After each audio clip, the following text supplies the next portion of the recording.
আশ্বাস পাচ্ছি না সরকারের পক্ষ থেকে। কোটা মুক্ত হোক। 24-এর যুদ্ধের আগে তো আমাদের কার্যক্রম সম্পন্ন হয়েছে। প্রথম ধাপ দ্বিতীয় ধাপ কোটা প্রজ্ঞাপন ছাড়া রেজাল্ট দিয়েছে, তাহলে আমরা কেন তাই বলতে হব? আজকে সরকারের কাছে আমাদের প্রশ্ন, রাষ্ট্রের কাছে প্রশ্ন, 6531 জন শিক্ষকের দায়ভার কে নেব? যতক্ষণ কর্মস্থলে যোগদানের সুযোগ নিশ্চিত করানো হবে ততক্ষণ অবধি আমরা রাজপথে আন্দোলন। আমার আম্মু সুপারিশ প্রাপ্ত হয়েছে, কিন্তু আমার আম্মুকে নিয়োগ দিচ্ছে না। আর ফেব্রুয়ারি মাস চলে আসছে, আমরা স্কুলে ভর্তি হতে পারছি না। আমরা আজকে 11তম দিনে আন্দোলন করতেছি। আমরা কোনো রকম আশ্বাস পাচ্ছি না সরকারের পক্ষ থেকে। যেখানে সরকারের পক্ষ থেকে আমাদেরকে আপিল করার কথা, সেখানে আমরা চাপ দিয়ে আপিল করানো হচ্ছে। এখন আমাদের একটাই দাবি, শুধুমাত্র আমাদের যোগদান দিয়ে দেখ, নয় মৃত্যু দিয়ে দেখ। আমরা আজকে 11তম দিন হলো যে আমরা রাজপথে অবস্থান করছি, কিন্তু সরকার পক্ষ থেকে আমরা এখনও তেমন কোনো কিছু জানতে পারিনি। কিন্তু হ্যাঁ, আমরা যখন আমাদের প্রতিনিধি যখন 2বার করে যাওয়া হয়েছিল, প্রথমবার হচ্ছে আমাদেরকে বলা হয়েছে প্রথম দিন যে প্রধান উপদেষ্টার সাথে আমরা সাক্ষাৎ করব, কিন্তু ওনার সাথে আমাদের সাক্ষাৎ করতে দেওয়া হয়নি, অ্যাক্সেস আমরা পাইনি। সেই ক্ষেত্রে ওনার প্রধান উপদেষ্টার সচিব ওনার সাথে দেখা হয়েছে এবং অধিদপ্তরের সচিব, দুজনের সাথে আমাদের কথা হয়েছে, কিন্তু ওনারা আমাদের 4 দেওয়ালের মধ্যেই আশ্বস্ত করেছে।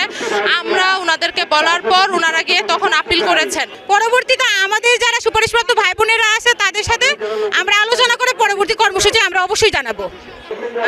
গত 6 ফেব্রুয়ারি আমাদের বিপক্ষে রাইটে চলে যায়, তো ওই দিন থেকে আমরা আমাদের কার্যক্রমটা শুরু করছি যে আমরা আমাদের রাজপথে আছি ওই দিন থেকে, এবং কি আমরা আমাদের অধিকারটা আদায়ের জন্য এই পর্যন্ত আছি।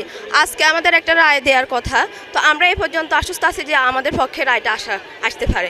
যদি না আসে তাহলে আমাদের সমন্বয়করা আছে, এবং কি আমরা সবাই একত্রিত হয়ে সবাদের সম্মতিক্রমে একটা পদক্ষেপ নেবে।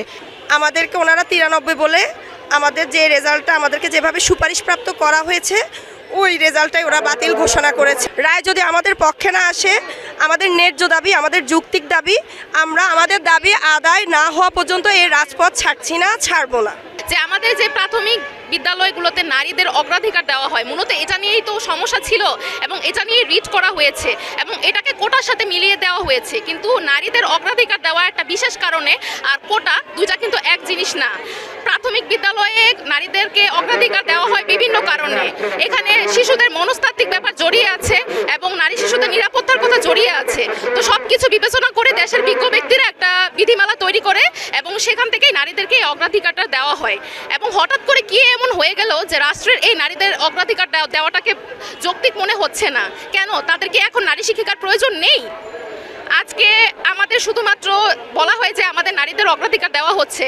আমাদের বাংলাদেশে বিভিন্ন জব আছে, ডিফেন্স থেকে শুরু করে বিভিন্ন সেক্টর আছে, যেখানে অঘোষিতভাবে 75 থেকে 80% পুরুষদেরকে অগ্রাধিকার দেওয়া হয় এবং তাদেরকে কোটা দেওয়া হয়। আমরা কিন্তু সেটা নিয়ে কখনো কোনো অভিযোগ করি না। আমরা কিন্তু ইচ্ছাকৃতভাবে রাস্তায় মানুষকে হয়রানি করতে আসি না, বা নিজেরা এত কষ্ট করে এত দূর দূরান্ত থেকে রোদের মধ্যে বসে থাকি না।